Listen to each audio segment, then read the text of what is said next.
Say my name. Captain Crochet? You got them right. Salut mes pirates, c'est le Captain Crochet. Boum pour une nouvelle vidéo. Et ouais, on a fait le remake de Breaking Bad là avec mon ami Antoine de 130 Lives. Salut Antoine. Salut les pirates, salut Captain. C'était nécessaire que tu sois là parce que cette émission, cette discussion Hall of Fame, ça va être heavyweight. Et vous avez bien compris, on va parler du Easton Assassin, l'assassin d'Easton, Pennsylvanie, Larry Holmes. Mais on va vous en parler comme finalement on en entend très peu parler. On va parler de sa grande carrière des années 70 et 80. Voilà, le Easton Assassin. Et pourquoi je me suis transformé pendant quelques secondes en Walter White? Parce que cette émission avec Antoine de 130 Livres est un préquel. Tout à fait, messieurs, dames. Est un préquel. Pourquoi je vous dis ça? Parce que regardez, on vous fait le préquel de cette discussion qu'on avait eue il y a plusieurs mois de ça, il y a 8 mois apparemment de ça, où on avait pris le cas Foreman et le cas Larry Holmes, on avait comparé leur comeback, leur grand comeback de la fin des années 80 et du début des années 90. On avait comparé tous les deux, c'était une très belle émission, j'ai adoré la faire avec toi Antoine, mais là aujourd'hui, on va s'attarder sur The One and Only Larry Holmes. Voilà, alors comme vous le savez mes pirates, je fais le montage visuel en même temps que je vous parle. Et donc comme je vous le disais, Larry Holmes, il fallait vraiment s'y attarder parce que ça reste, pour beaucoup, en termes culturels, une page de l'histoire de boxe qu'on regarde sans vraiment s'y pencher. Es-tu d'accord avec moi Antoine? Oui, complètement. Ouais, tu sais, mes premiers souvenirs de Larry Holmes, j'y réfléchissais parce que c'est comme ça qu'on procède dans nos émissions. Et, Tout à fait. et en effet, moi j'étais gamin pendant l'ascension de Tyson. On m'avait parlé de Mohamed Ali, et puis entre les deux, il y avait une espèce de période un peu trouble où, quand t'écoutais les gens, il s'était rien passé, en définitive. Ouais. Et alors, j'avais entendu que Tyson avait battu, parmi les vieilles gloires qu'il avait battu Larry Holmes, mais pour moi c'était un nom parmi d'autres en fait, ça me parlait pas parce que finalement on n'avait pas beaucoup insisté autour de moi. Donc je me suis aperçu, comme souvent en boxe, qu'après coup en me documentant de ce que ce champion-là avait été. Tout à fait. T'as tellement raison. Et puis aussi, mes pirates, alors que je prends une petite feuille, moi c'est un peu, c'est le même sentiment que j'ai pour toi, que j'ai aussi. C'est une sorte de trou noir sur lequel on ne se penche pas. Et j'ai été pris aussi dans une sorte d'idéologie dominante dans le monde de la boxe, chez les historiens de boxe, qui dit qu'en gros, qu'il y a une certaine condescendance par rapport à cette période, par rapport à cette génération, et que c'était un peu une période triste, une période bof, si je puis dire, de la boxe. Et donc j'ai mis aussi beaucoup de temps dans ma vie de passionné à vraiment m'y pencher. Et là, ça a été une des grandes révélations, c'est que d'une part, il faut se faire son propre avis, aussi dans sa passion, il faut pas toujours écouter les gens qu'on aime écouter, et qu'il y a des joyaux. Il y a de véritables joyaux qui concernent Larry Holmes, et ça va être un grand plaisir d'en parler tous les deux. Donc Larry Holmes, bien sûr, on le connaît en étant le fameux sparring partner de Mohamed Ali. C'est un mec à l'ancienne qui commence sa carrière comme beaucoup de heavyweight du début des années 70, un peu dans l'inconnu. Voilà. Je crois savoir que son premier combat, il a été payé $16. $16 de l'époque, $16 son premier combat. Voilà, et donc il accumule les combats en étant un débutant, on va même pas parler de prospect, tu vois, et à savoir que il boxera en sous-carte de Three-Line Manila aussi. Il sera en sous-carte de sa affiche. Je suppose que le Ali l'avait pris dans ses bagages et lui avait fait faire une sous-carte. Voilà. Et donc, et c'était contre Horace Robinson. Non, pas contre Horace Robinson, je me trompe, parce qu'il a aussi boxé, et je me trompe encore, en 77, 2 ans plus tard, à San Juan, en sous-carte de George Foreman, à Porto Rico. Tu vois, c'est que de la sous-carte, Larry Holmes et tout ça.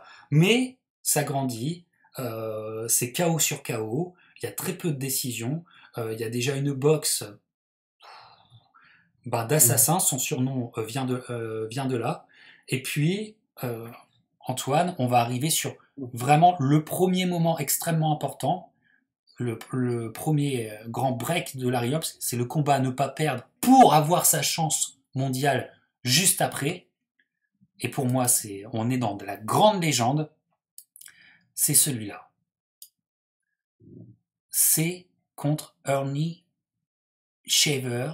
On est en 78, si je ne m'abuse. Ouais, on est le 25 mars 78. On commence l'année comme ça. Ça va être une année extrêmement importante pour Larry Holmes. Ernie Shaver, bon, franchement, avant de te laisser parler, Antoine, on aurait besoin de faire une discussion Hall of Fame sur Ernie Shaver. Il faudrait la faire. Alors, ce premier combat qui est peu connu encore, qu'est-ce que tu pourrais nous en dire? Ouais. Alors, comme tu l'as dit, c'est une demi-finale mondiale pour savoir qui ira boxer Ken Norton, qui est le champion WBC. Exact. Norton, il a une particularité, d'ailleurs, sa ceinture, il l'a gagnée sur tapis vert. Oui. On est sur une période de flou artistique chez les lourds. Oui. À ce moment-là, c'est l'entre-deux, allié déclinant, on ne sait pas très bien qui va s'imposer derrière, et Norton devient champion sur tapis vert. Alors, comme tu l'as dit, Larry Holmes, c'est un roi qui a régné sur une période dont on ne parle pas beaucoup, et ça a été un peu toute sa vie un type sous-coté et un underdog. Alors, c'est lié à sa personnalité, et sa personnalité, il faut la comprendre, parce que le mec a été mésestimé pendant très longtemps, en particulier avant ce combat contre Shavers, parce que Shavers est favori. Shavers, c'est un boxeur que tout le monde aime bien, il est expérimenté, il a un gros punch, donc les foules adorent Ernie Shavers à cause de ça, parce qu'il peut faire parler la foudre un peu n'importe quand.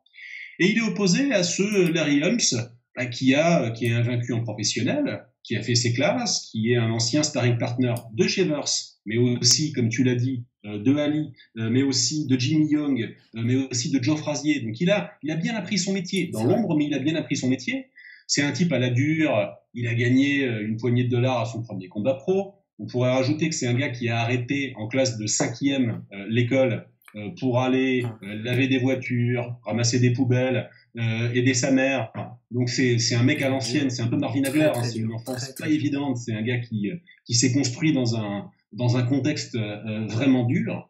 Et là, pour la chance de sa vie, parce que ça peut s'arrêter très vite, pour la chance de sa vie contre Shavers, il n'est pas favori. Il n'est pas donné favori par les bookmakers, parce que Shavers, qui n'est pas un grand technicien, il peut assommer n'importe qui. Complet. Ah oui. Là, vous aimez les gros punchers? Si vous n'avez pas Ernie Shavers dans votre top 5 punchers, il y a un problème. Penchez-vous sur Ernie Shavers. Voilà. Et donc, Antoine, comme tu le dis, on reparlera de la base sociale de Larry Holmes, parce que pour une fois en boxe, l'histoire est belle. On en reparlera en fin d'émission. Et puis Ernie Shavers aussi, quel grand boxeur guerrier. Enfin, faut bien comprendre, se taper Ernie Shavers pour avoir sa chance. Il n'y a pas plus combat couperé que ça. Et Larry Holmes va dominer. Larry Holmes, et on a le Larry Holmes boxeur. Le Larry Holmes avec ce jab, hallucinant, ce jab où il met tout dans le jab.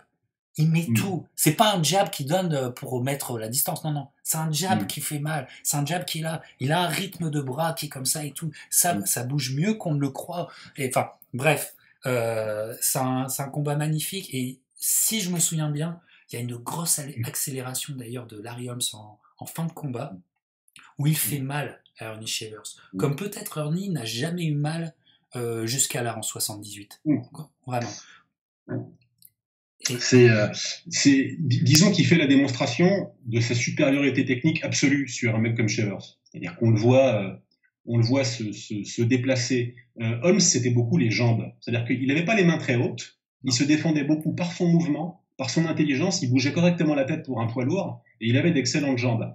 Il volait pas comme un papillon. C'était pas Mohamed Ali, mais il se déplaçait intelligemment pour toujours avoir la bonne distance, pour être sûr de contrôler avec son jab et pour pas laisser son adversaire effectivement placer un coup inattendu. Donc c'était vraiment c'était l'intelligence en action. Et contre Chaleur, ça se voit tout de suite. Il y a 2 classes d'écart pugilistiquement entre les 2 boxeurs et il gagne tous les rounds. Il gagne tous les rounds de ce combat-là. Il bat pas Shavers par KO, mais il le surclasse complètement et le monde apprend à connaître ce gars. Alors physiquement, pour vous donner une petite idée, il est grand pour un poids lourd de l'époque, pas par rapport à un poids lourd d'aujourd'hui. Il fait 1m90, ce qui en fait un beau bébé, un beau poulet. Il a une belle allonge, il a plus de 2 mètres d'allonge, donc c'est un type qui a bien compris qu'il devait capitaliser sur son jab et qu'il fait magnifiquement. Et comme tu le dis, même s'il a tous les autres coups de la boxe, ce qu'on voit, c'est son jab. Ah oui, il a tous les autres coups. J'en parlerai pas, je vais parler tout de suite pour pas en parler plus tard, mais il y a un coup d'œil. N'oubliez pas que Holmes savait très bien glisser sur les coups, les droites de son adversaire. Il a une énorme droite. On parlera aussi de son uppercut du droit. On en reparlera. Hop. Et puis aussi ses chassés. Il savait chasser, il savait... Enfin bref, c'est magnifique. Et donc c'est une démonstration contre une terreur. Il tape d'un grand coup sur la table, ce qui fait que le championnat du monde auquel il va avoir accès, WBC qui arrive donc plus tard dans l'année, là, sportivement, waouh, il y a un vrai intérêt. Le Caesars Palace est rempli. Il y a d'ailleurs en première place, en première loge, Sylvester Stallone et Roberto Duran. Oui. Hop. Et le voilà. Ken Norton, Larry Holmes, c'est le 9 juin, ça arrive vite, hein. Mars, Ernie Shaver, 9 juin, boum, la chance, Ken Norton dans le hangar, si on peut dire, du Caesars Palace, et là je pense que les gens ne s'y attendaient pas, mais pour une grande page des poids lourds, parce qu'on est sur un match de légende. On est sur un match de légende. Et vas-y Antoine, je déguste tes paroles. C'est un des meilleurs combats de poids lourds que vous puissiez trouver sur YouTube, hein, très simplement. Il y a à peu près tout dans ce combat-là. Paradoxalement, c'est 2 noms qui n'auront pas l'éclat de certains poids lourds. Vous n'allez pas chercher un Tyson, vous n'allez pas chercher un Ali, vous n'allez pas chercher... Et pourtant, c'est un des plus beaux spectacles que vous verrez jamais dans cette catégorie. Alors, c'est une opposition de style entre un très beau boxeur classique qui est Larry Holmes, qui combat derrière son jab, qui se déplace admirablement, on l'a dit, et puis un boxeur un peu bizarre, un peu chelou sur un ring, parce que Norton, qui était par ailleurs, qui avait un physique de vedette de cinéma, il se battait bizarrement. Il avait sa garde en crabe, il avait un jab qui n'était pas très esthétique, qui était efficace, mais qui n'était pas très esthétique. Enfin, bon, c'est un duel de style.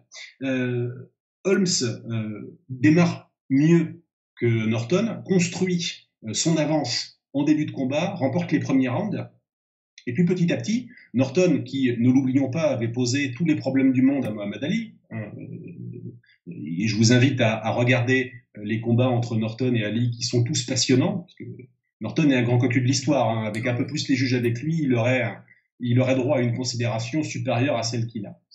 Il avait un défaut qui était qu'il n'adorait pas les gros punchers. En gros.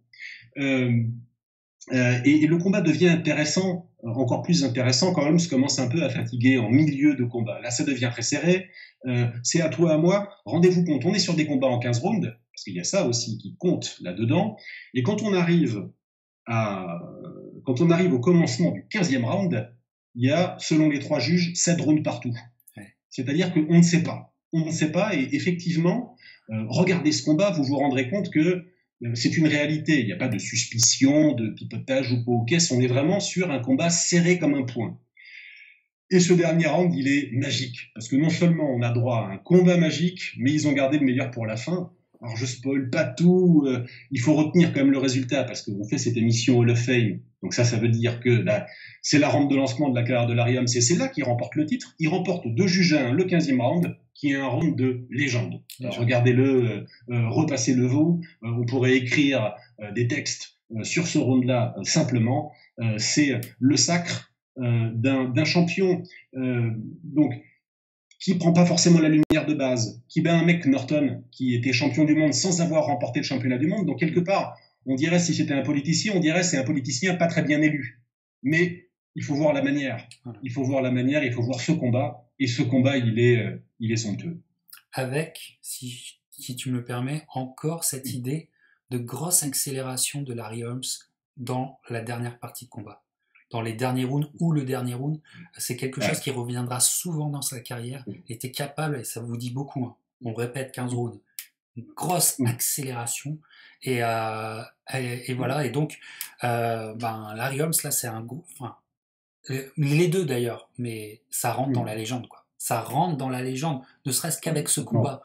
Et ça, c'est combat serré, effectivement, qui aurait peut-être mérité une revanche, tu sais. Tu aurais peut-être mérité une revanche. Bon, ça, par exemple, peut-être que l'histoire aurait été encore plus belle, on ne sait pas, mais grand combat. Et puis on a ce champion WBC établi, Larry Holmes. Voilà. Alors il inaugure une tradition de Larry Holmes. La tradition, c'est que après le combat, il dit qu'il était blessé. Alors ça, c'était beaucoup Holmes. C'est-à-dire que à chaque fois qu'il écrasait pas son adversaire, il arrivait avec des excuses. Un coup, c'était il avait mal au cul, littéralement, il a parlé de ses hémorroïdes. Un coup, c'était il avait un problème musculaire. Un coup, c'était il avait la diarrhée. Un coup, c'était... Enfin bon, ça, c'était un des côtés pénibles du personnage. Et c'est aussi pour ça que les gens l'adoraient pas complètement. C'est parce qu'il fallait pas lui tendre un micro. Oui, parce que effectivement, là, on vous fait aussi le portrait, franchement, d'un grand mal-aimé de la boxe. Tu sais, c'est la chanson « Je suis le mal-aimé ». C'est Larry Holmes. Moi, que j'entends cette chanson, je pense à Larry Holmes, tu vois. Larry Holmes. Voilà. Et puis, là aussi, là, c'est une théorie propre au Captain. Moi, je pense que Larry Holmes avait en lui un IQ box stratosphérique. Mais stratosphérique, en gros, alors c'était pas un petit jeune, c'était pas un adolescent, vous le comprenez bien, mais j'aurais pu l'appeler un Mozart de la boxe, tu sais, mais on va dire qu'il avait un IQ stratosphérique, ce qui faisait que je crois comprendre son regard sur beaucoup de ses adversaires en se disant, mais il est pas à mon niveau, quoi. Je veux dire, le mec, il est pas à mon niveau, et il se fera souvent avoir par ce sentiment-là. Ça se verra dans des combats. Donc, il est champion. Il va faire des défenses de titre. Rappelons aussi que c'est une période, et en quoi Larry Holmes aussi doit être réévalué à la hausse, c'est que ça défend son titre souvent. On n'est pas on est à l'ancienne. Hein. C'est pas le genre de mec que tu vas voir 2 fois par an. Au mieux du mieux, comme on a aujourd'hui. Hein. Le mec, tu le vois 4 fois par an. Voire 5. Donc ça, c'est aussi à noter. Donc il y a Evangelista qui sera son premier adversaire en tant que champion, aussi Ocasio, voilà. Et puis on va arriver sur un combat. Et là, c'est ce que je vous disais, le combat piège, dont je vous parlais, qui est pour moi un grand combat, mais qui est vu de façon un peu condescendante par le milieu boxe. J'y arrive tout de suite. Je vous présente cette affiche.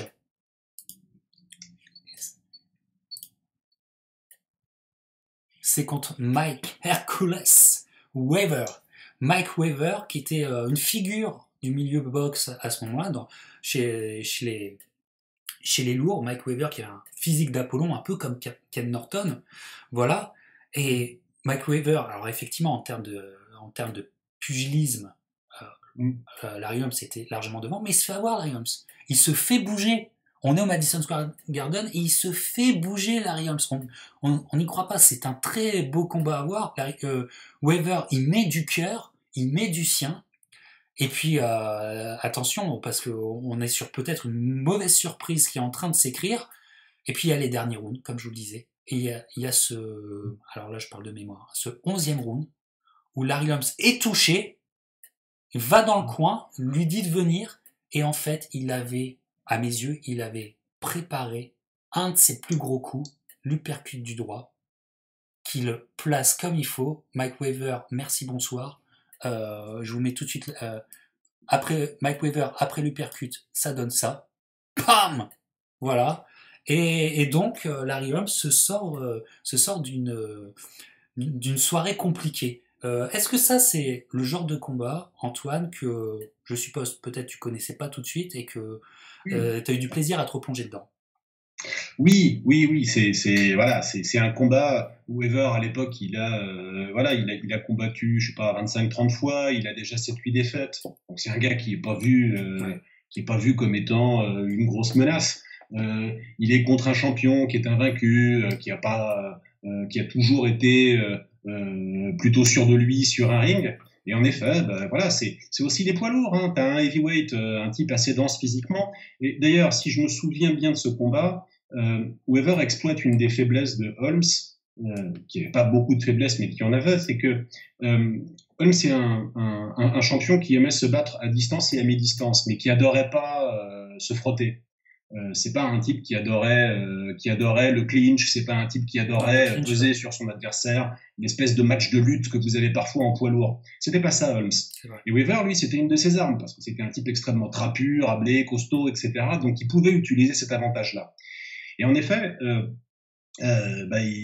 Holmes galère plus. Alors il est devant au point quand le combat s'arrête, si je me souviens bien. Néanmoins, il galère plus qu'attendu. Et c'est un match piège. On connaît des grands champions qui se sont fait avoir par des Oliver McCall. Il faut imaginer que McWeather, c'est un peu un Oliver McCall. Voilà. Voilà, effectivement, mais Mm. et Larry Holmes, c'est un grand champion parce que quand il faut se dépatouiller de Oui, ça, il a les oui, armes et il le fait quoi, tu vois. oui. Et donc ça reste le champion. Voilà, Alors, quand on a regardez les pirates, Mike Weather. Regardez quelques années plus tard, et je ne dis rien, regardez son combat contre John Tate, parce qu'il disputera un autre championnat du monde, et celui-là est aussi rentré dans la légende de la boxe. oui, Mike Weather contre pas John assez Tate. d'ailleurs, pas assez d'ailleurs, pas assez parce que là il faut vraiment être Euh, un obsessionnel de la boxe pour aller sur ce combat. Tu as tellement raison de le dire, de l'indiquer, tu vois. Donc on va aller sur son troisième combat de 79. Hein, vous comprenez hein, troisième combat de 79. Et il en aura fait 3 en 78. Et c'est son troisième en 79. Donc sa boxe. Hein. Et là, alors là, c'est un plaisir d'en parler parce que je trouve que c'est une grande page méconnue. Et on va en profiter pour vous en parler. C'est une revanche en tant que champion, c'est une revanche contre Ernie Shevers. Regarde, je t'ai mis l'affiche, ces fameuses affiches de l'époque qui étaient faites par ce peintre de Las Vegas qui était toujours dans les soirées boxe. Il avait une moustache comme ça, je me souviens plus de son nom et tout. Il avait toujours une belle demoiselle à côté de lui. Hein. C'était jamais la même, mais tout ça. Et c'était donc le peintre qui faisait beaucoup d'affiches de boxe. Vous voyez de qui je parle, je suis sûr. Mais Antoine, tu vois de qui je parle. Et J'ai pas son nom en tête, mais mais voilà, mais on a son visage. Contre Ernie Shever, parce que pourquoi je suis autant content de vous en parler? Parce que c'est un grand duel. Je pense que le grand adversaire de Larry Holmes a été Ernie Shever. Voilà, c'est un grand duel de l'histoire de la boxe auquel on ne parle pas. Bien sûr, on vous parlera de Holyfield et de Beau. Bien sûr, on vous parle de Ali et Frazier. Bien sûr, on vous parle d'autres duels extrêmement importants, Lewis contre Schmeling, on est d'accord. Mais Holmes, Shaver, il y a un charme dans leur duel qui est incroyable. Et puis il y a ce combat. Alors déjà, c'est encore une fois au César Palace, dans le hangar du César Palace. Bon, si vous aimez l'esprit de l'époque, on est en 79, ça rentre sur de la funk, il y a une ambiance exceptionnelle. Et puis il y a ce combat. Et puis il y a ce combat qui est un combat hallucinant pour les poids lourds. Hallucinant. Et je vais m'arrêter là. Alors je parle de mémoire, mais il y a ce cinquième round, Antoine, où certainement, c'est vers le milieu, je sais plus quel round, mais c'est ouais, vers le milieu. ouais, je crois que c'est le cinquième, où certainement Ernie Shaver lance la plus grosse patate qui a été jamais lancée dans l'histoire de la boxe, et Holmes se mange la plus grosse patate qui n'a jamais été lancée, et il tombe tel un arbre au sol, mais sauf qu'il se remet debout. Et là, je te laisse parler, Antoine, parce que c'est de la dingue. On est aux frontières du réel. Si vous avez vu récemment les Pirates, Tyson Fury se relever au 12e round contre Wilder, Ben voilà, on est sur une expérience paranormale un peu de ce style-là. C'est-à-dire que, en effet, bon, il faut savoir que Shavers, pour regagner une chance mondiale, a vaporisé Ken Norton en un round assez peu de temps avant cette revanche. Il lui a fallu un round. Shavers, quand il tape, il tape. Et là, on arrive vers ces mid-rounds où Holmes a l'impression d'avoir un peu pris la mesure de son adversaire. Donc il a les mains bien basses, et il fait un truc un peu paresseux, c'est-à-dire qu'il lance un uppercut du droit, mais il est à mi-distance, c'est pas préparé, c'est paresseux, enfin voilà. Et en fait, au même moment, Shavers envoie la droite en overhand, il envoie son énorme droite par-dessus l'épaule, et il touche Holmes sur le bouton. C'est un truc, enfin, il est censé le décapiter en gros. Et en fait, alors il dira après le combat, mais voilà, moi pendant 8-9 secondes, j'ai été champion du monde des poids lourds. Effectivement. Et en fait, Holmes se relève. On est dans Terminator, il se relève, il a survécu à ça. Et en effet, tu l'as dit, le combat était plutôt bon jusqu'à présent, et Shavers, parmi ses défauts, avait aussi pas une très grande endurance. Et donc, il est démoralisé parce qu'il voit Holmes se relever de ça. Et puis, notons la survie de Holmes pendant ce 5. Si je crois bien, c'est absolument. Il s'en sort, comme il s'en sortira sur d'autres knockdowns plus tard dans sa carrière, il s'en sort admirablement. Il finit par reprendre la main et cette fois-ci il stoppe sur arrêt de l'arbitre ou alors sur arrêt du coin, peu importe, je crois que c'est au 11e round, il stoppe Shavers. Mais après des accélérations. On a vu la Vierge ce soir-là, c'est un miracle. On a vu la Vierge, ça n'a pas de sens. Regardez-le. Si vous ne devez pas voir le combat tout entier, il doit y avoir des films YouTube avec juste le round 5 ou 7 ou peu importe. Cherchez Knockdown Shavers contre Holmes et regardez-vous ça, c'est un truc de ma boule. Comment sa tête reste sur ses épaules, c'est un truc de ma boule. Incroyable. Et puis vraiment, grande soirée boxe. Et regarde, là c'est un petit cadeau pour Antoine. Et pour moi, hein, je me fais des cadeaux aussi. Hein. Mais simplement ça, c'était donc l'affiche officielle, l'affiche artistique, si je puis dire, du combat. Et je vais vous montrer l'affiche avec la sous-carte. Ah. Je vais vous montrer l'affiche avec la sous-carte. Hop. Voilà. Wilfredo Gomez contre Carlos Mendoza. Sugar Ray Leonard contre Andy Hogg Price. Roberto Duran contre Gonzalez. Jimmy Young contre Michael Dox. J'appelle ça une excellentissime soirée. Hein. J'appelle ça une carte qui me fait rêver. Hein. Une carte qui me fait rêver. Ouais, bref, incroyable. Quelle soirée. Mais je vous dis, et puis en plus, c'est vraiment, je veux dire, on vous parle de grandes soirées du passé, mais c'est aussi une marque de l'époque. Tu sais, c'est aussi la marque d'une époque. Je vous en parle souvent, et franchement, il y a tout dans cette soirée. Il y a tout, comme on vous a parlé. Il y a tellement tout dans cette soirée, mon cher Antoine, que tu sais très bien que notre indicateur culturel, en quoi les discours sport ont été formés, Sport Illustrated en fait sa couverture. Can't keep a good man down. Can't keep a good man down. Voilà. Et c'était ça. Alors, à noter que les années 70, les années 80, le firmament de ce magazine, Larry Holmes aura en tout 6 couvertures de Sport Illustrated. 6, c'est autant que Evander Holyfield. C'est autant que Bo Jackson, qui était une énorme star aussi du baseball et du football. Pour vous resituer aussi que Larry Holmes, il avait beau être un mal-aimé, et ça c'est vrai, il était rentré dans les discours sportifs de l'époque. Voilà. Et puis quelle belle couverture en plus. Quelle belle couverture de ce magazine. Quelle photo, ouais. Quelle photo. Donc là, finalement, ce combat-là, c'est un combat, tu sais, c'est un combat référence en termes de respect qu'on donne aux champions, tu vois. Et il s'en est sorti, tout ça, il a enfin, voilà, on ne discute plus le statut de champion de Larry Holmes maintenant. Sauf que ça tourne un peu en rond, parce qu'en termes de match-up, il y avait Ernie Shavers, comme on vous a dit, mais on n'arrive pas à coller le grand nom à côté de Larry Holmes, tu vois. Et puis va arriver plusieurs défenses de titre en 1980, 3 défenses de titre, hein, février, mars, je répète, février, mars, défense son titre, hein, et en juillet aussi, et puis arrive octobre. Et là, pour une page très très triste et très très malheureuse de la boxe. On va quand même en parler parce que c'est quand même important, mais on va pas en parler avec plaisir. Voilà, c'est ça, Larry Holmes contre Mohamed Ali, The Last Hurrah, quel titre, pas à la fois qui fait mal au cœur et tout ça.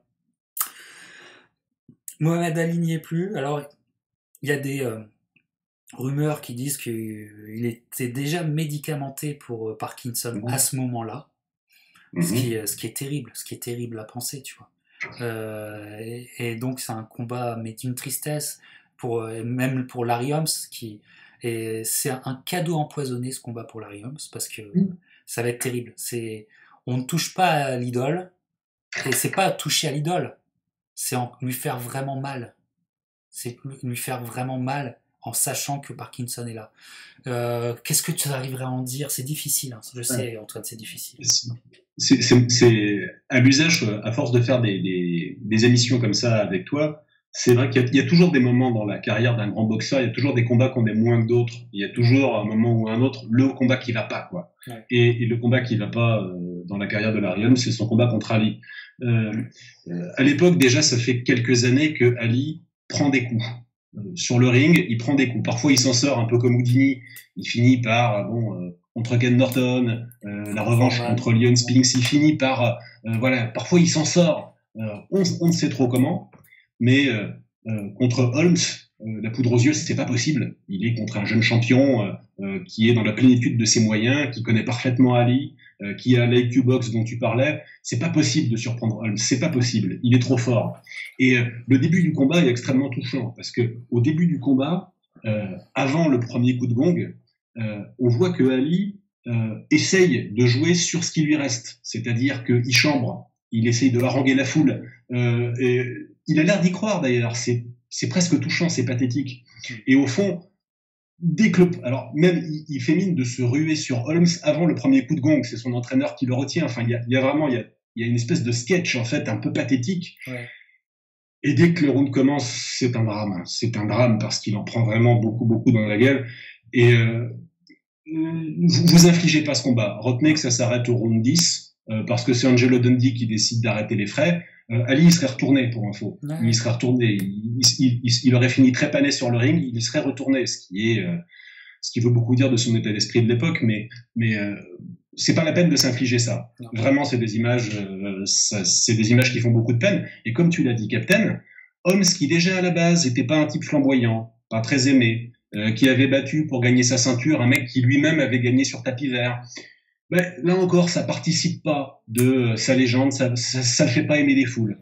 Et rappelez-vous que à cette époque-là, quand vous mettez en parallèle les trajectoires, en fait, les networks américains, ils ont pas parié sur le poids lourd, ils ont parié sur Ray Leonard, qui est en train lui d'émerger, qui a tout pour lui et qui est le héros positif de la boxe américaine de l'époque. Et Holmes, à finir le cadavre de Mohamed Ali, il se rend pas service. Non, ça va lui rendre vraiment un desservice, ça va accentuer ce côté mal aimé et finalement aussi un ressentiment de Holmes qui va véritablement naître contre les médias, contre les écrivains de boxe, contre les magazines, parce qu'il se sent enfermé dans ce personnage et ça va continuer. Mais justement, à cause de ça, on ne voit plus aussi tout ce qu'il a fait en tant que champion dans ces années 80. Et je pense que ce moment-là, si cristallisant, a impacté le discours de toutes ces défenses de titres qui ont suivi, parce que, je le répète, il y a vraiment des choses à garder. Il y a vraiment des choses à garder. Et donc, on arrive en 1981, quelle belle année. Et là, c'est le Holmes dont je vous parlais qui prend un peu de haut ses adversaires parce que il peut pas croire que ses adversaires peuvent être un danger parce qu'ils ont pas ils ont clairement pas le même IQ box. Et là encore, il va être dans un combat compliqué, et, qui est un combat beaucoup plus dur. Ça va être vraiment physiquement dur à aller gagner. Il se complique la tâche en fait, Holmes. Je vais vous montrer tout de suite contre un horrible personnage. Voilà, Trevor Berbick. Trevor Berbick qui passe pas loin de faire l'upset, qui passe pas loin. Voilà, il finira par avoir la ceinture un peu plus tard. Il se fera dégommer, vous le savez très bien, par le Kid, par le Dynamite Kid. On en parle, on n'a pas besoin de vous l'expliquer. Mais alors voilà, ça c'est vraiment en fait, ça fait pas du bien parce qu'il sort de Larry Holmes et puis il enchaîne avec ce combat. Donc en termes d'impression, là c'est un boulet quoi. Qu'est-ce que t'en penses, Antoine? Bah oui, alors en plus les foules sont pas passionnées. Il est donné gagnant à 50 contre 1. Voilà, donc il est archi favori. Et lui qui restait sur, je crois, 7 ou 8 défenses de titre remportées par KO, donc ça veut dire qu'en gros, voilà, bon, les choses sont claires, il est archi favori, c'est pas très intéressant. Mais il se complique, comme tu le dis, la tâche contre Berbick qui arrive à survivre et qui voit le bout des 15 rounds, ce qui est vraiment très inattendu. Le combat est pas très bon, pas très spectaculaire, on voit pas grand chose. Bon, il faut mettre ça au crédit de Berbick, qui sera d'ailleurs le dernier fossoyeur de Muhammad Ali. Ça fait de la peine, parce que ce que Holmes aura commencé, Berbick le finira, et ce sera un triste combat aux Bahamas. Spécial dédicace d'ailleurs, il est canadien, non, Berbick?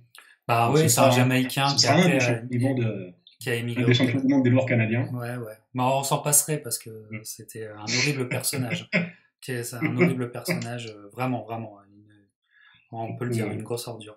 Donc voilà, compliqué pour Larry Holmes, ce qui fait que l'attention sur Larry, en fait, va être un peu moindre. Alors que parfois, le grand Larry Holmes est de retour. Et ça, c'est des trucs complètement oubliés. Parce que d'autres némésis de Larry Holmes, c'est notamment, alors il fait plusieurs défenses de titres évidemment, mais c'est la famille Spinks. Et allez voir aussi ce combat contre Léon Spinks, ok, le vainqueur de Mohamed Ali quelques années plus tôt. Le Léon Spinks, il s'est laissé jouer un petit peu thug, un petit peu pimp, tu vois, à insulter Larry Holmes et sa femme. Bah, faut pas faire ça. Parce que Larry Holmes, il le déboîte. Tu vois, il fait d'accord. Il déboîte le Spinks, là. Et là, tu vois tout le Larry Holmes quand il est déterminé, quand tous les coups sont donnés pour... c'est une expression que j'aime pas, mais tous les coups sont donnés pour tuer. Spinks, je crois qu'il tient, c'est quoi, 3 rounds, quelque chose comme ça. 3 rounds, oui, absolument. 3 rounds, il se fait aplatir. Voilà, donc ça, c'est aussi le Larry Holmes... qui remontre un petit peu de quel bois il est fait. Voilà, mais ça... Vas-y. T'as un signe, un truc qui dit beaucoup sur le statut, qui dit beaucoup du statut de Holmes vis-à-vis du grand public. Donc, comme vous le voyez sur l'affiche, c'est Joe Louis est mort très peu de temps avant. Ce combat, il a lieu à Détroit. Il a été monté en hommage à Joe Louis. Joe Louis, champion très populaire. Larry Holmes, champion des lourds avec un statut sportif quand même assez imposant. Léon Spinks, ancien champion des lourds qui avait battu Ali, et malgré tout, il y a 21 000 places, on en vend 12 000. Exact. Donc, ça veut vraiment dire que les gens ne s'intéressent pas beaucoup à Holmes.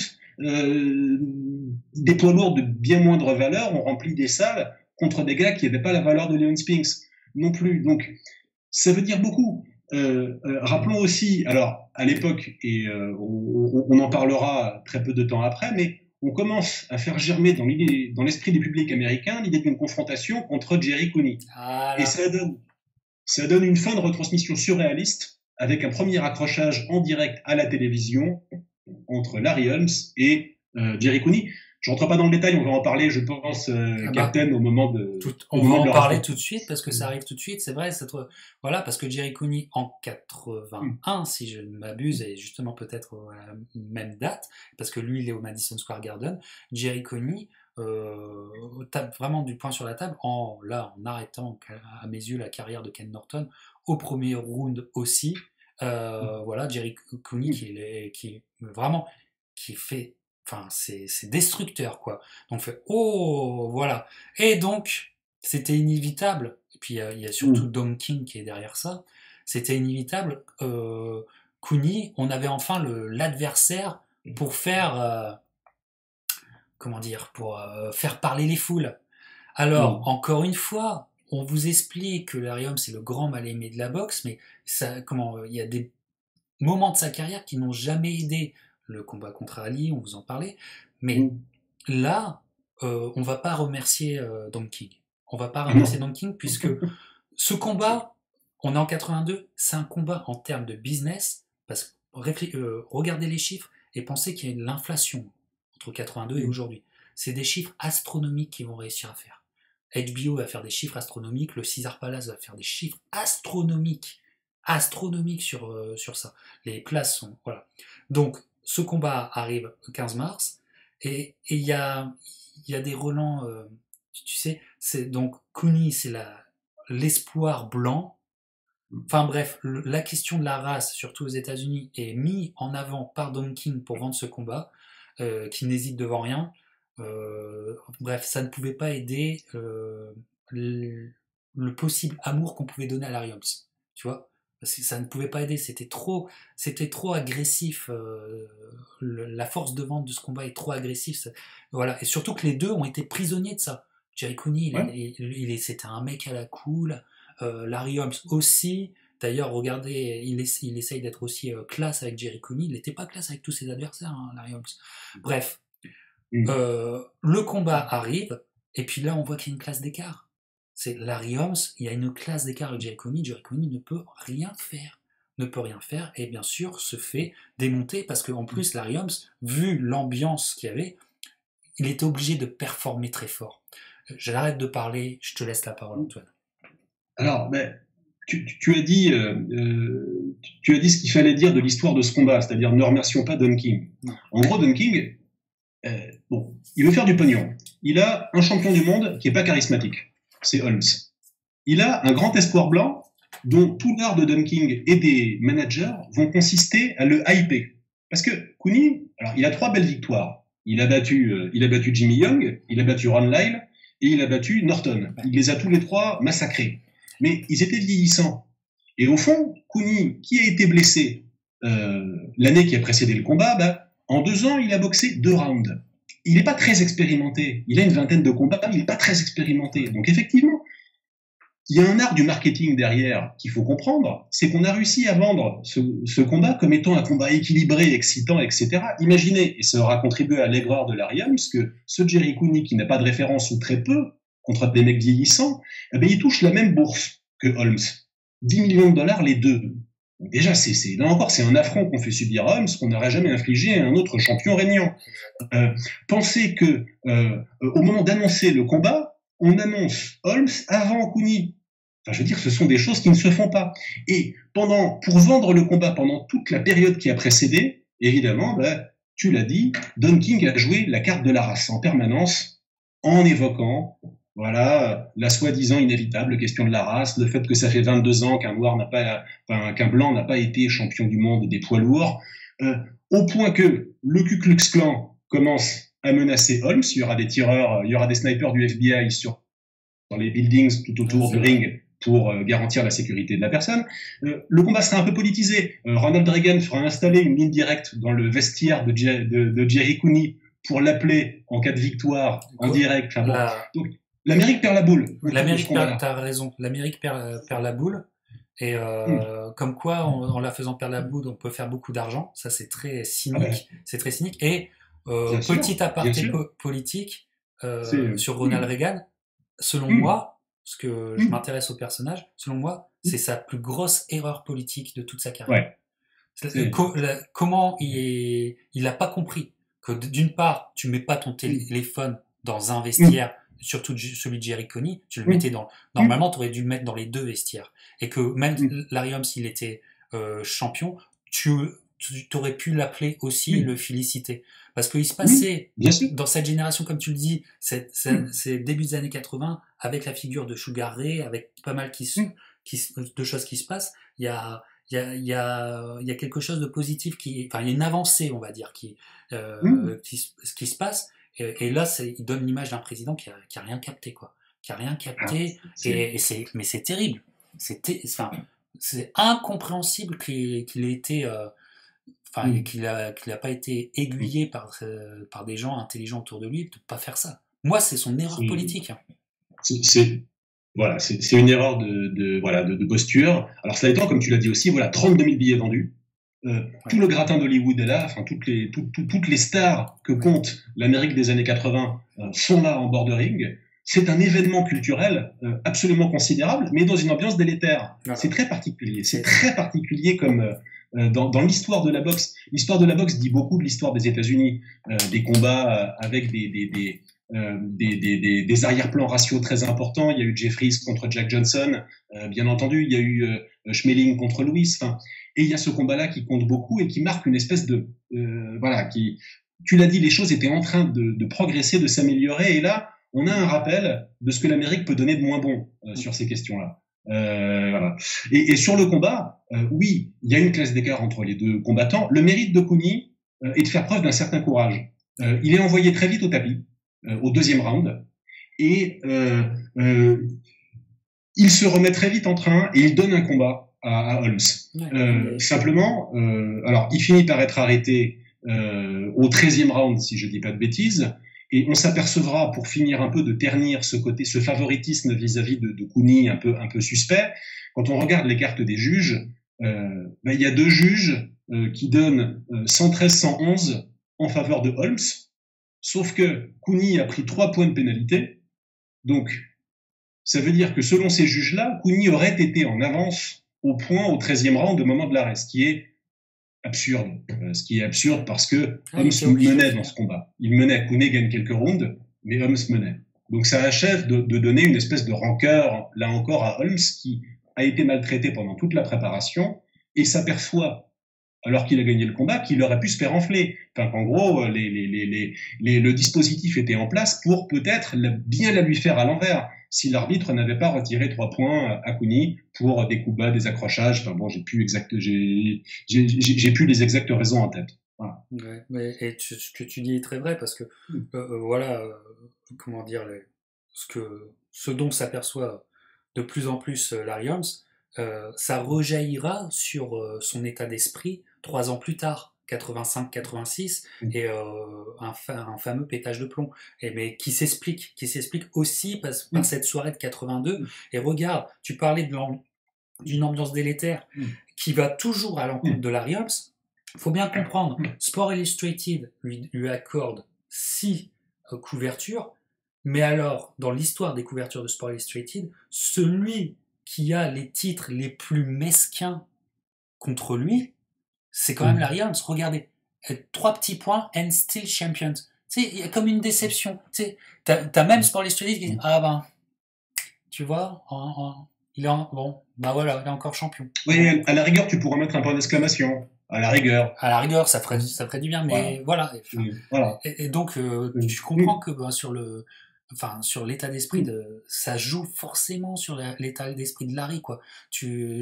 T'as ça. Tu prends ça, c'est le magazine enfin bref, c'est assez dur. C'est un champion qui vraiment qui n'a pas eu les circonstances, enfin comment on dit ça, les apprêtements qu'a normalement un champion, qu'on donne à un champion. Donc voilà. D'ailleurs, ce combat n'aura pas complètement réussi à Cooney non plus. Non. Qui prendra sa retraite, qui reviendra sur le ring, qui aura des gros problèmes d'alcoolisme. Ouais. C'est un type qui, là encore, n'aura pas bien géré cet événement non plus. Non. Ça lui aura rapporté beaucoup d'argent, mais l'impact psychologique que tout ça a eu sur lui, ça aurait été dur. Et dernier point quand même, et ça c'est positif, aujourd'hui ils sont copains. Voilà, ils sont toujours copains, c'est Cooney. C'est des potes. C'est le truc joli qu'on peut retenir de cette histoire-là. Effectivement, voilà. C'est des potes, voilà. 71 ans aujourd'hui, la semaine dernière, Larry Holmes. Et dans une de ses dernières interviews, justement, il est dans son bureau avec plein de photos de Jerry Cooney.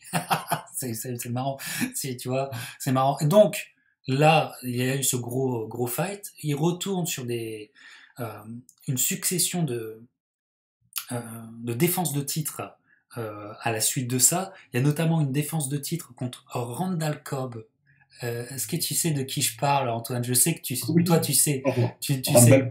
Voilà. Et là encore, il se complique la vie, Larry Holmes, parce que effectivement, c'est un journeyman, hein, Randall Cobb. Donc il y a un écart. Larry Holmes dit comment voilà. Encore une fois, et ça devient un combat compliqué. Et ça sera le fait de gloire de Randall Cobb, c'est qu'il aura bien tenu face à Larry Holmes. Et Randall Cobb deviendra, parce qu'il avait une tête patibulaire, il deviendra acteur. Et il fera beaucoup, beaucoup de séries et de films dans ces années 80.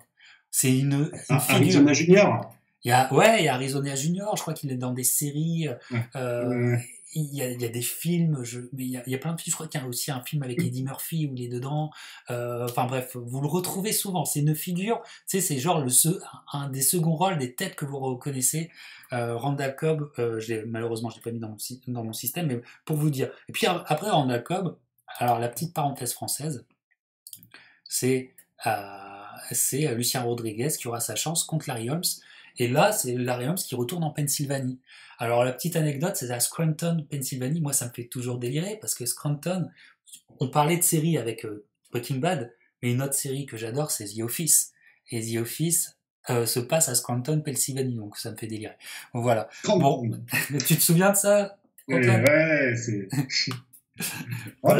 C'est pas si souvent dans l'histoire de la boxe qu'un Français a disputé le titre mondial des lourds. Donc effectivement, rappelons-nous Lucien Rodriguez, même si je te dis pas de bêtises, Captain, tu confirmeras, mais il gagne pas un round sur ce combat. Il a le mérite d'aller au bout. Ouais, il a le mérite. Il joue un combat très défensif en fait. Enfin, il est limite il y croit pas. Enfin, il a pas les cartes. Il a pas les contre Larry Holmes. Il n'a pas les cartes, il n'a pas le physique en plus contre Larry Holmes, parce qu'il a le physique parfait pour se manger le jab de Larry Holmes. Enfin bref, ça déroule tranquillement en fait, tu vois. Ça déroule tranquillement.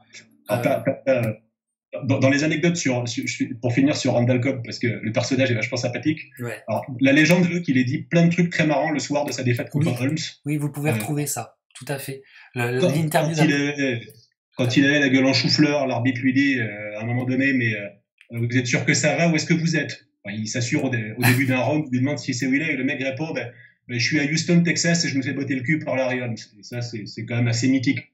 Tout à fait. Comme réplique, comme grande réplique. Et la légende veut aussi qu'il ait dit un moment de désespoir sur le ring, parce qu'il a bouffé quand même, hein, même s'il a tenu jusqu'au bout et qu'il a mené la vie du Holmes. Il se tourne vers l'arbitre et il dit mais vous êtes blanc, aidez-moi. Randall Cobb était blanc lui aussi. Alors bon, c'était une blague, c'est pas de très bon goût, mais c'est bon. Évidemment, c'était dit sur un ton léger, en mode bon, il faut qu'on soit deux contre ce mec-là, parce qu'effectivement, ça restait quand même le Larry Holmes des belles années. Voilà, des belles années. Donc, un Français allait visiter Scranton, Pennsylvanie. Ça, c'est le double exploit de Lucien Rodriguez. Voilà, mais quand même.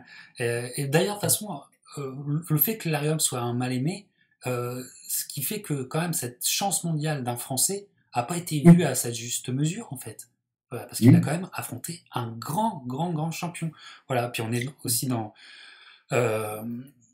voilà, donc on est dans ce genre de défense de titre, mais le combat suivant, on est en 83 et là pour moi c'est une pépite, mais vraiment une telle pépite absolue faut qu'on en parle, parce que c'est pour vous dire qu'il y a des choses, il y a des pépites en or dans cette carrière de Larry Holmes.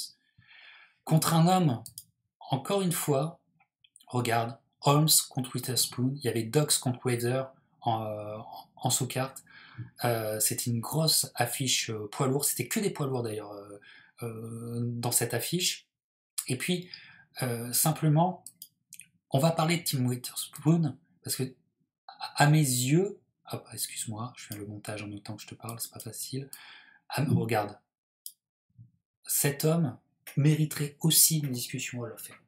Aussi. Comme on l'a dit pour Ernie Shevers, Terrible Tim Witherspoon, c'est un cas auquel des écrivains de boxe comme Antoine doivent se pencher, parce que c'était une terreur.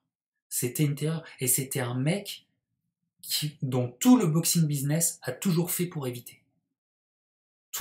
Combien de poulains, de grands managers ont évité la route de Tim Witherspoon, Hein. C'est pour aussi vous remettre aussi en équilibre ce discours sur cette génération qui était une génération pourrie. Non, ça c'est un discours, moi je vais totalement à l'encontre de ce discours. C'était une génération de durs. C'était une génération de heavyweight durs. Et lui, alors lui, il est le portrait de ça. Et ben, on est en 83. Alors peut-être que Tim est peut-être un peu trop jeune ou trop frais pour l'époque, et que heureusement qu'il n'affronte pas Larry Holmes peut-être 2 ans plus tard. Ça, j'en conviens totalement. Mais c'est... Et regarde, Sport Illustrated, si je ne trompe pas, c'est un combat de légende. C'est un 9e round de légende. De légende, c'est un round de légende. De légende absolue. C'est un combat, ils vont au bout d'eux-mêmes. Larry Holmes va au bout de lui-même. C'est un énorme combat poids lourd.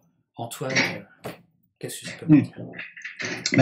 Disons que Holmes, à l'époque, est pas vieux pour un poids lourd, mais il commence à avoir un peu de kilométrage. Et peut-être aussi d'ailleurs que voilà, il commence à force de démonter des gars sans avoir à faire trop d'efforts, peut-être aussi qu'il commence à un peu se laisser aller, à être un peu moins vigilant sur la salle, à s'autoriser un peu d'écart. Et il se retrouve contre un très bon athlète, parce que Witherspoon à l'époque était un type extrêmement athlétique, puissant physiquement, rapide, et il a une certaine intelligence pour boxer Holmes, c'est-à-dire qu'il arrive pas mal à parer le jab, il garde beaucoup sa main droite sur l'épaule et il part beaucoup le jab de Holmes comme ça.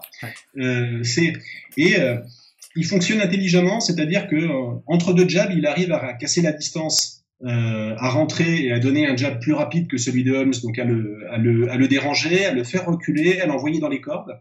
Et en effet, c'est un combat.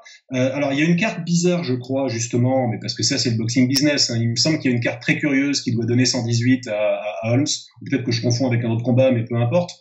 Je crois qu'il gagne par décision partagée, si je te dis pas de sottises. Et en effet, c'est un combat. Bon, c'est pas du tout un scandale que Holmes le gagne, mais Witherspoon, qui était à la fois invaincu et un peu vert, un peu jeune à l'époque, aurait pu gagner. Voilà, c'est le genre de combat où tu es dans du gris. Et Holmes a au moins le mérite d'avoir su, là encore, tenir les 15 rounds de manière disciplinée, trouver des solutions techniques, pas se faire passer du découragement au caisse. Avec un œil. Hein. Et même le deuxième, il commence à se fermer. À se fermer à la fin du combat. Vraiment incroyable. Enfin, c'est un grand combat. Alors, sur ce coup-là, il sort l'excuse de la diarrhée. Sur ce combat, à la fin, c'est pas très élégant, mais voilà, on lui tend le micro et il explique qu'il a mangé trop de maïs avant le combat. Voilà. Ouais, non, mais il pouvait avoir un syndrome d'IBS, moi. Mais sauf enfin, c'est un combat. Il faut être 2, il faut le sortir. Et encore une fois, c'est ce genre de combat dans la carrière de Larry Holmes parce que c'est Larry Holmes, qui sont pas mis dans ce panthéon des combats de légende chez les poids lourds. Tu vois, ce combat-là est très bon. Ouais. Très très bon. Voilà, et on est en 83, donc il émaille, tu sais, par-ci par-là de grands combats. Et donc ça va continuer l'année 83. Il fait 4 défenses de titre en 83, dont ce combat. Qui fait ça aujourd'hui, messieurs dames? Plus personne. Hein? C'est pour vous remettre aussi sur la valeur de la génération. Parce que la boxe de cette époque-là aussi est une boxe beaucoup plus dure. Il boxe plus. Donc voilà, quand vous devez comparer des générations, il y a ça qui rentre en compte aussi. Hein. Vas-y. Witherspoon sera champion du monde. D'ailleurs, après avoir perdu contre Holmes, il créera, il infligera à l'Angleterre une de ses grandes désillusions pugilistiques en allant battre Frank Bruno à Wembley. Alors que évidemment les Anglais croyaient dur comme fer à la victoire de leur gentleman préféré, eh bien Witherspoon ira leur gâcher la fête en battant dans ce lieu mythique leur champion adoré. Ouais, beau combat à voir d'ailleurs, beau combat à voir. Et Witherspoon là, il avait, je pense, l'expérience pour ne pas craquer et faire craquer Frank Bruno. Vraiment ça se voit. Donc voilà, mes pirates, comment on pourrait dire, la parenthèse Witherspoon, on va la refermer là, mais c'est un dossier que peut-être qu'il faudrait rouvrir, Antoine, je pense que tu seras d'accord avec moi. Et donc, on va continuer l'année 83 avec 2 combats, et ces 2 combats, surtout le dernier, où on voit un Larry Holmes tueur de hype. Ça, il y avait ça aussi chez Larry Holmes, on a tendance à l'oublier, parce qu'à l'époque, il y a une hype sur un jeune homme, un fils d'eux, qui a une grosse hype à l'époque, qui a des couvertures de magazines, qui a des couvertures sur Ring Magazine, qui a des couvertures sur Sport Illustrated. Qu'est-ce qui se passe? Voilà, avec son père. Voilà, le mec n'est pas du tout champion, mais il y a une hype pour l'époque énorme dessus. Donc, il y a un combat qui arrive. Je vous le montre tout de suite. Et j'adore l'affiche. Holmes contre Frazier fils. Évidemment, Marvin, et non pas Joe. Marvin, et puis c'est au Caesars Palace. Écoute, c'est un succès, puisque c'est un succès pour le Caesars, en tout cas. Mais Marvin, là, il va être renvoyé à l'école, mais d'une façon assez violente. Et voilà quoi. Donc la hype, elle est tuée dans l'œuf par Larry Holmes, qui appréciait pas trop justement que lui il galère autant, et que des petits jeunes comme ça se la raconte trop. Boum. Voilà. Donc à voir, un KO, KO à voir, mais c'est purement de Larry Holmes dans le texte, hein, en termes de boxe. Qu'est-ce que t'en penses, toi? Oh bah, tu t'as tout dit. Alors c'est effectivement au premier round, le malheureux Marvin Frazier, Marvis, ouais. Alors déjà, il chambre un peu, les mains basses, etc., etc. Bon, il fait un peu le beau, il fait un peu le show. Ensuite, il prend un peu l'attitude de son papa en essayant de faire du bob and wave, mais pas aussi bien que son papa. Ouais. Et en fait, il prend une droite hallucinante. Il se fait sécher sur une droite très pure, splendide de Holmes. Il se met debout. Et alors la photo que tu as mise, c'est après qu'il s'est remis debout. Le malheureux, il aurait dû rester par terre parce qu'il a mangé très très gras jusqu'à ce que ça finisse. KO premier round. Ouch. Ça a dû faire mal au papa. Oh oui, ça a dû faire mal. Et puis voilà, donc Marvin, qu'on reverra quelques années plus tard, je crois 2 ans plus tard, pour vivre encore pire, affront contre le Dynamite Kid. Hein. Voilà, j'en dis pas plus. Dur. Ouais, dur. La carrière de Marvin, dure. Voilà. Mais je vous dis, le mec avait eu une couverture de Sport Illustrated en 81. Incroyable. Voilà. Donc, on passe à l'année 84 avec un combat, encore une fois, peut-être pas revoir autant à la hausse que les 2 dont je vous ai parlé, mais contre le Bone Crusher, contre James Smith, un Larry Holmes qui, finalement, contre un bon poids lourd et un très solide poids lourd, nous repropose un combat de poids lourd typique, j'ai envie de dire. Et c'est vraiment un combat d'école à voir si vous voulez vraiment rentrer profondément dans des analyses techniques, et ainsi de suite. Et puis c'est un Larry Holmes qui rappelle qu'il peut avoir des grosses accélérations en deuxième partie de combat, ce qui était une de ses forces. Voilà, donc Bone Crusher Smith, qui était un nom de l'époque. Bien sûr, vous connaissez, c'est quand même un mec qui aura fait les 12 rounds contre Mike Tyson. C'était un mec à la dure. Voilà, donc c'est un combat aussi qu'il faut véritablement réévaluer, même si il n'est pas beaucoup vu. Voilà. Qu'est-ce que tu en penses de ce match-up, toi, Antoine? Alors, Bone Crusher Smith, c'est un boxeur qui a vraiment des attributs, des attributs de la nature très favorables à la base. Ouais. Il a une bonne mâchoire. Il tape fort, ouais. Donc c'est un vrai bon poids lourd, c'est un vrai bon morceau de barbac. Et j'ajouterais qu'il a une certaine intelligence sur le ring. Pour tenir les 12 rounds contre Tyson, il l'a fallu. Alors, il a combattu de façon très, très conservatrice, on dira, mais il a quand même tenu les 12 rounds contre lui. Là, il finit, je crois qu'il perd au 12e round sur 15 prévus sur coupure. Il était parti pour faire la distance contre Holmes malgré tout. C'est un combattant assez irrégulier dans sa carrière, mais qui aura quand même battu Frank Bruno, il aura battu Mike Weaver, il aura battu Witherspoon. Donc c'est un type qui avait des références, qui était vraiment dans le game, comme on dirait. Et sur ce combat-là, voilà, il est C'est une des rares fois où il est terminé avant la limite.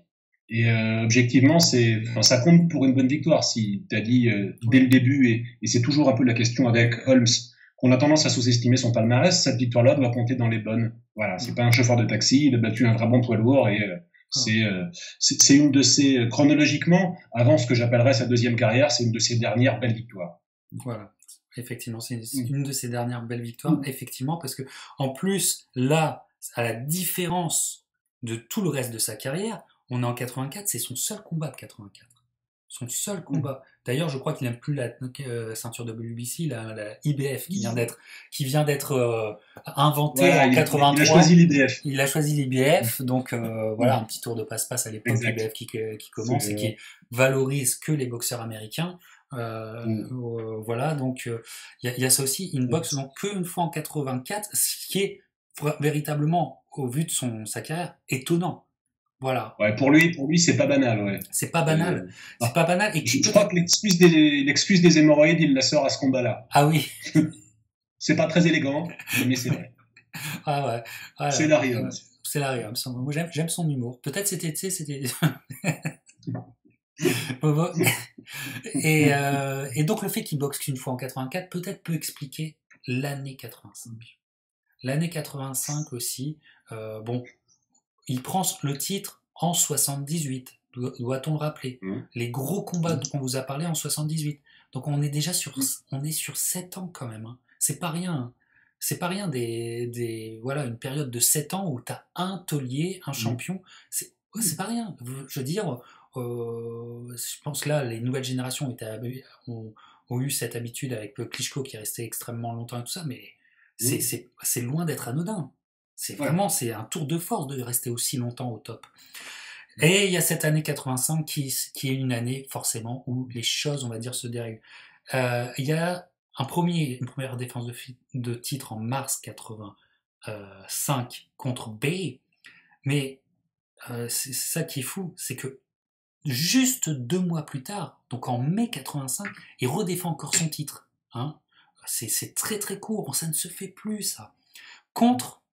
Et là c'est un combat aussi que je tiens à remettre en avant, contre Carl Williams. Alors le Carl Williams, effectivement, Carl Williams, vous connaissez certainement aussi, parce qu'en 89, c'est la dernière grande victoire et grand KO de Mike Tyson en tant que champion unifié avant qu'il aille à Tokyo. Hein, voilà, Carl Williams, qui était ce grand athlète. Voilà, donc on connaît pour ça, en fait, on connaît pour un KO qui se passe en, je sais pas, en 1 minute 20 ou un truc comme ça, tu vois. Ouais. Voilà. Et Carl Williams, c'est aussi après qui est devenu un gatekeeper dans les années 90, notamment si je me trompe pas pour Lennox Lewis. Enfin bref, on a une mauvaise approche de Carl Williams. Carl Williams est un athlète des années 80 justement. 85 peut-être même c'est son année. C'est son année. Et c'est un grand athlète, il est la même taille que Holmes. Voilà, belle boxe. Et donc à la boxe, au jab, il y a vraiment il arrive à timer Larry Holmes en termes de jab. Ce qui est vraiment rarissime. Hein. Ce qui est rarissime. Il a une façon de faire d'ailleurs, ils sont tous les deux un peu comme ça, ils bougent comme ça, et pam, tu sais, ils bougent comme ça. C'est très intéressant à voir. Et en fait, Carl Williams, putain, il sort le combat de sa vie. Il sort le combat plus stratégique qu'on ne le croit, il sort le combat de sa vie. Et on a l'habitude de dire que les combats qui vont suivre chez Larry Holmes sont les combats où on peut véritablement avoir un débat qui a gagné. Mais en fait, ça arrive là, selon moi. Carl Williams, peut-être bien qu'il a peut-être gagné ce combat. Voilà, combat très très difficile. Et un combat, franchement, parce que l'histoire de boxe qui a suivi a pris toute sa place. Combat complètement oublié. Qu'est-ce que t'en penses, Antoine ? Très, très simplement, à l'époque, l'entraîneur de Larry Holmes, c'est Eddie Futch, qui est une légende. Et Futch a dit, après ce combat-là, c'est la pire punition qu'ait jamais prise Larry Holmes dans sa carrière. Donc ça veut dire beaucoup. Je crois que tu as tout dit, Captain, c'est-à-dire qu'on a affaire à un jeune athlète. Là encore, un petit peu comme Witherspoon, c'est-à-dire à la fois jeune et invaincu. qui y va et qui joue sa chance alors il est donné perdant à 6 contre 1 et il va réussir à mieux que tenir son rang contre une référence mondiale du jab. Effectivement, son jab du gauche est à peu près du niveau de celui de Holmes sur ce combat. Moi, j'ai pas scoré ce combat-là. Ce que je sais, c'est que c'est très il y aurait eu aucune honte à le donner à Carl Williams. Cela dit, Carl Williams, économiquement, bon, alors Holmes, c'était toujours le désamour du grand public. Là, il boxe dans une salle de 12 000 places, il y a 6 000 personnes. C'est quand même, il est chronique son problème, notre ami Larry Holmes. Il n'arrive pas à intéresser les gens. C'est presque à n'y rien comprendre, mais il n'y arrive pas. Et donc, c'est en plus un combat où les gens seront d'autant plus critiques vis-à-vis de Holmes qu'il se rapproche dangereusement du record de Marciano. Parce que, mine de rien, il a 35 ans, il va gagner sa 48e victoire consécutive. 48. Et donc, c'est un chiffre mythique qui va beaucoup faire parler les chroniqueurs, mais il y a toujours une suspicion quand tu gagnes un combat serré dans ces moments-là qu'un petit peu artificiellement on t'ait filé la victoire parce qu'on ne pouvait pas écorner ton record de 47-0. Donc voilà, c'est un combat. Moi, je l'ai pas scoré. Il vaut la peine d'être regardé. Tout à fait, il vaut la peine, je vous le dis, il vaut la peine, et puis ça vous change vraiment la perspective sur le Carl Williams, quoi, qui va rester dans l'histoire, je pense, pour ses défaites, et qui mériterait au moins qu'on connaisse sa grande soirée. Voilà, donc comme on voit Quest for Glory, parce que oui, tout le monde est là, Larry Holmes se rapproche, pour certains, dangereusement, du record de Rocky Marciano, tu vois, il y en a qui aimeraient que ça reste à Rocky. Ça déplaît à certains. Alors, et voilà, le mal-aimé, on vous répétera jamais assez. Et donc arrive cette soirée de septembre 85.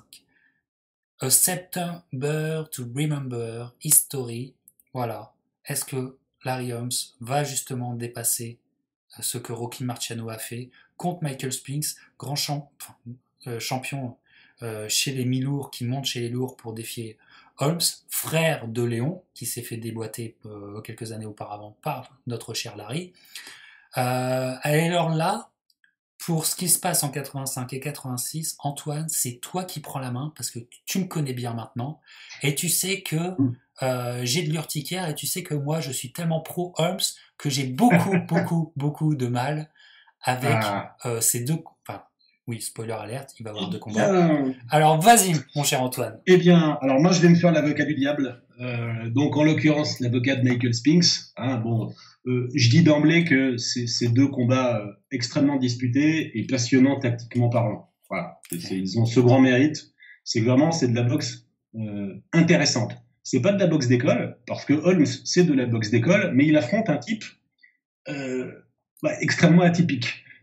Michael Spinks, donc c'était le champion du monde unifié des poids moyens, enfin des poids mi-lourds, pardon. C'était un boxeur extrêmement malin sur un ring, pas esthétique. Il n'y a rien de plus esthétique que le jab de Larry Holmes. Côté Michael Spinks, c'est bizarre, le mec se tient un peu cambré, il donne ses coups bizarrement. C'est pas un boxeur esthétique du tout, mais c'est un boxeur dont l'art consiste à dérégler son adversaire. Ça oui. Alors ça voilà, il a un grand sac, les Américains disent a bag of tricks. Il a un grand sac plein d'astuces pour dérégler. Voilà. Alors ça passe par le mouvement, un coup à gauche, un coup à droite. Ça passe par le timing. Il est aussi haché chambreur sur un ring. Il fait des choses qu'on voit pas trop, c'est-à-dire, il donne plusieurs fois de suite sa gauche ou plusieurs fois de suite sa droite. Enfin, il double, il triple, il fait des choses. Bon. Et il a l'intelligence aussi d'avoir repéré dans le style de Holmes quelques faiblesses de près. Et donc, il va chercher à casser la distance, non pas pour imposer son punch, parce qu'il sait très bien qu'il ne mettra pas Holmes KO, mais pour arriver de près à scorer des séries rapides de près qui impressionnent les juges. Donc, il va beaucoup jouer sur ce facteur-là. Il a aussi, en tout cas pendant tout le début du combat, il comprend bien le timing du jab de Larry Holmes. Il arrive à bien bouger la tête parce que malgré tout, il vient des mi-lourds, donc c'est une catégorie où on est un peu plus agile physiquement. Donc, pendant le début du combat, il marque des rounds. Il a un côté, j'aime bien le comparer, même si physiquement, vous verrez, et dans sa technique, vous verrez que visuellement, l'impression n'est pas la même. Il a un peu un côté André Ward sur un ring. C'est-à-dire que c'est un type pas très joli à voir boxer, mais qui réfléchit beaucoup. Et qui fera ce qu'il faut pour gagner, y compris, qui se foutra un peu de la manière et de l'esthétisme. C'est aussi ça. Dernier élément, il chambre énormément. Il chambre beaucoup. À la fin des rounds, peut-être que comme beaucoup des boxeurs des années 80, il est coqué jusqu'aux yeux, ça c'est une possibilité, mais à la fin des rounds, il parle à l'arbitre, il parle à Holmes, il lui met une petite tape sur l'épaule avant d'aller rentrer dans son coin, enfin bon, il fait absolument tout finalement pour agacer son adversaire, et ça marche bien parce que Holmes est pas souverain, et il est aussi, c'est important de le rappeler, il donne pas beaucoup sa droite, et il dira après le combat ce qui est peut-être une vraie excuse, c'est-à-dire qu'il avait, on sait jamais avec Holmes parce qu'il en donnait beaucoup, qu'il avait un problème avec son bras droit, que ça n'allait pas, qu'il avait un problème de dos, que son épaule souffrait. Voilà. Donc, je crois, pour ce qui me concerne, pour finir l'exposé du cas Michael Spinks en tant qu'avocat de la défense, je crois qu'il est s'il faut lui donner un des deux combats, il faut lui donner le premier. Je suis plus d'accord avec le pointage des juges sur le premier combat que sur le second. Voilà. Mais effectivement, le cas Michael Spinks, pour moi, est difficile. Je suis pas très objectif à la vue du combat. Il y a justement ce côté insupportable sur le ring qui m'agace prodigieusement. Donc, effectivement, heureusement qu'Antoine est là pour en parler. Mais le problème, c'est que voilà, on casse la belle histoire possible pour Larry Holmes. Larry Holmes avait encore une belle histoire possible à cueillir, c'était gagner ce record, c'était prendre le record pour lui. Et là, juste au moment où ça peut se faire, juste le soir où ça peut se faire, on lui retire ça. Et c'est tellement symbolique de comment on a les gens, comment les écrivains ont travaillé la carrière de Holmes. Vraiment, c'est tellement une frustration que tu lui envoies en plein dans la gueule que s'en suivra de ça une frustration énorme chez Holmes qui là se lâchera face à la presse, et il y aura un vrai combat entre la presse et Holmes à la suite de ça. Et regarde, terrible. Regarde le Sport Illustrated qui suit la semaine suivante. A Champ No More. Ouais. Voilà. Presque content. Tu sais, Sport Illustrated est presque content, tu vois. Il l'est plus. C'est assez. Moi je trouve ça assez terrible. Voilà, parce que tu vois, de ces choses-là, de cette mesquinerie-là de 1985, tu t'aperçois que ça rejaillit sur la legacy d'une légende, encore aujourd'hui. Que finalement ça a eu sur le discours qu'on a sur Larry Holmes. Mais Larry Holmes, il a les nerfs, il a la rage, et il veut sa revanche. Et la revanche va arriver en 86. Quelle grande année, 86 de boxe. Hein, oui. Il y a Kid Dynamite qui dynamite tout ça, mais n'oubliez pas qu'il y a la revanche entre Spinks, le soi-disant champion, le champion, d'accord, je suis obligé de le dire, contre Larry Holmes, et voici l'affiche de cette revanche qui se passera, je crois, au Riviera, si je ne m'abuse. Non, au Hilton. Tu vois, je voulais dire. Vindication in Vegas. Vindication in Vegas. Et c'était un très bon titre, parce que c'était exactement ça. Voilà. Et donc, combat qui arrive avec, alors là, vraiment une différence notable dans ce combat. Je vous ai mis une photo de ce combat. C'est comment Holmes approche le combat, et il rentre tout de suite dedans, quoi. Il est très très actif, il va de l'avant, c'est un Holmes vraiment déterminé dès la première seconde et qui veut marquer les esprits là-dessus. Un Holmes qui est un peu plus là, un Spinks plus justement plus empêché dans ses tricks à cause de ça, et peut-être un peu plus mal à l'aise. Larry Holmes arrive à le mettre un peu plus mal à l'aise, et un combat qui pour moi là va pour Larry Holmes, et ben non, et là ça sera assez terrible. Spinks est désigné vainqueur. Toi, tu nous as laissé comprendre comment t'envisageais le combat. Est-ce que tu peux nous en dire plus? Ouais. Bah, écoute, alors, comme tu l'as dit, le scénario du combat est vraiment différent. À la fois, Holmes a décidé d'agresser Spinks d'entrée. Donc, il lui fonce dessus. Il a beau avoir 35-36 piges, il va au charbon. Il n'est pas question d'une carburation lente. C'est lui qui démarre pied au plancher. Et Spinks, en fait, au début du combat, accepte le truc. Il donne très peu de coups dans les 4 premiers rounds, extrêmement peu, un peu comme un Lomachenko. C'est un peu la même impression que Lomachenko contre Lopez. Il donne très peu de coups. Il travaille surtout au corps. On a l'impression, en fait, qu'il veut laisser le vieux se fatiguer. Que c'est ça sa tactique. Simplement, des rounds, il en perd au début. Il en perd clairement. Et je pense qu'il ne compte pas sur le second souffle de Holmes vers la fin du combat. Et je pense qu'arithmétiquement, effectivement, tu peux facilement donner les 4-5 premiers rounds à Holmes. Et ensuite, pour qui gagne, on est en 15 rounds, hein, donc tu as besoin d'en rajouter 4, et tu les trouves dans ce qui reste. À mon avis, tu les trouves dans ce qui reste. En particulier, un super round 14 qu'il faut regarder, où Holmes met en difficulté Spinks sur une belle droite de près qui atterrit bien sur le bouton. Mais c'est un très très bon round, très disputé, très âpre, qui à mon avis va à Holmes. Donc voilà, ce combat-là, cette revanche-là, à mon avis, Larry a fait ce qu'il fallait pour la remporter.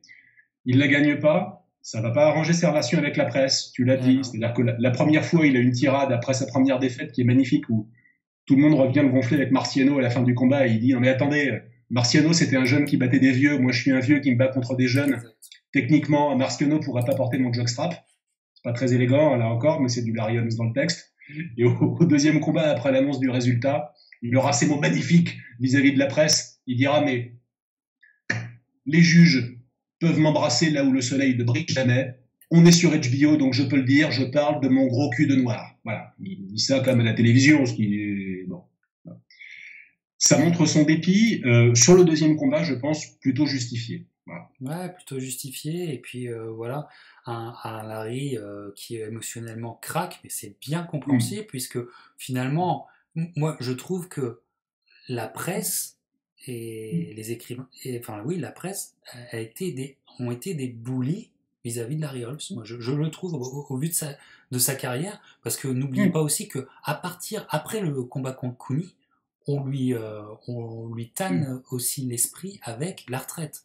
On lui pose la question de la retraite à chaque combat. Et il en fera encore des combats. Et voilà. Et donc, il aura toujours dû se défendre contre une réputation qu'on lui a faite qui était compliquée à